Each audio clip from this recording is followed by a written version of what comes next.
Ficamos aí na escola. Começou a entrar água. Nas salas de aula, a água já estava aqui. Aí nas salas também onde tinha água estavam a entrar cobras. Ficamos no teto 2 dias, sem comida, sem água.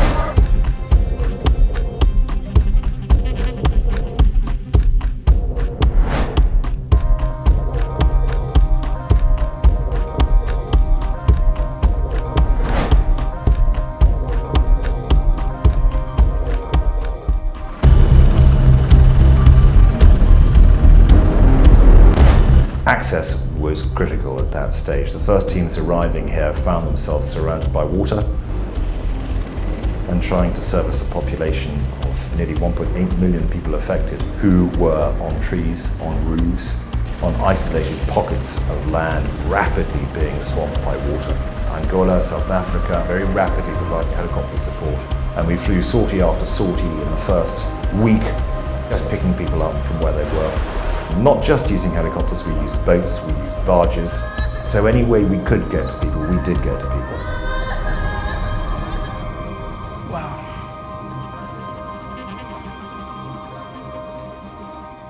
I see so many people in the trees screaming, help us, help us. I keep on hearing the screaming of the people because there were so many people and I know that we couldn't manage to take everyone. That was the first phase of the operation, and in that time we rescued about 1,300 people who otherwise would have died.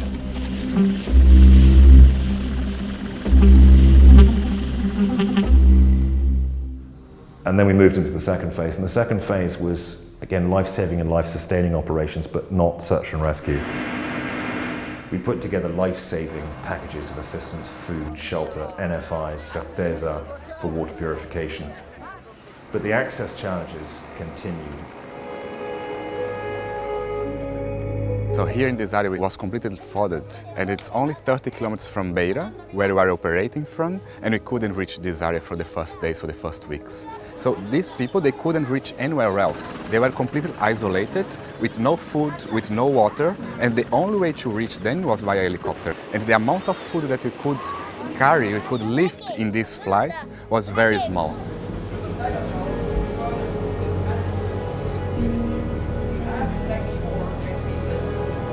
We got about 30,000 people food yesterday.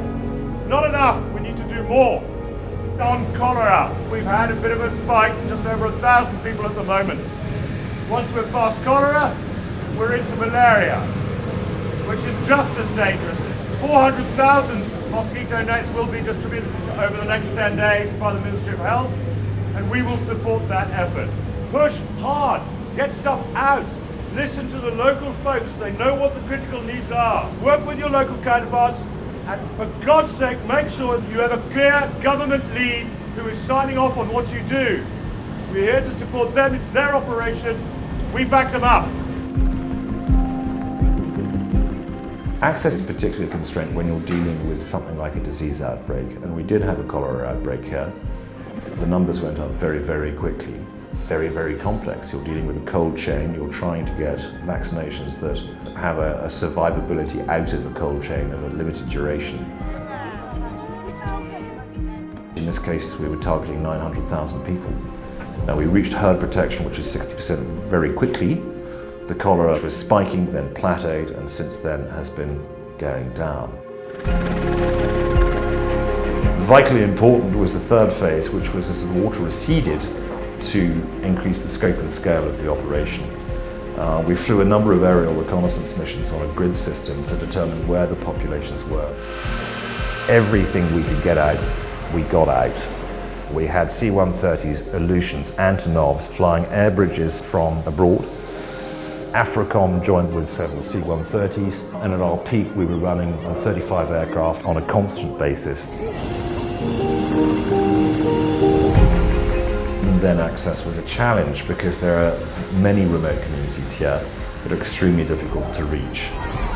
And when you take, let's say, 40, 50 tons of food aid into a provincial centre, then you still have to make sure that it gets out away from the main arterial roads and into the communities that need it.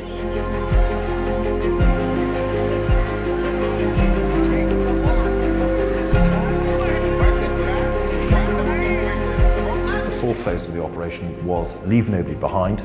We had anecdotal reports from farmers, our teams going out, the helicopter pilots, about populations who simply hadn't got much. The really isolated communities who have to cross 7 or 8 rivers before they can actually access the assistance.